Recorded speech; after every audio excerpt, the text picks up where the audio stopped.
NCP শাপলা প্রতীকের বাহিরে অন্য কোনো প্রতীক নিতে চায় না।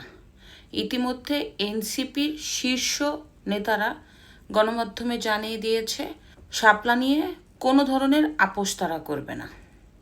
যদিও নির্বাচন কমিশন বলেছে শাপলা প্রতীক এনসিপিকে দেওয়ার কোনো সুযোগ নাই।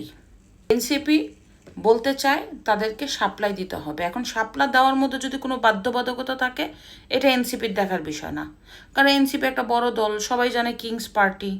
এই জুলাইয়ে তাদের অন্যতম ভূমিকা আছে, জুলাই যোদ্ধা, তাদের জন্য দেশ স্বাধীন হয়েছে, তারা তো একটা প্রতীকই চাইছে, মাত্র শাপলা। এটা দিলে কি এত সমস্যা নির্বাচন কমিশনের? বরং নির্বাচন কমিশন সবজির প্রতীক ধরাই দিছে।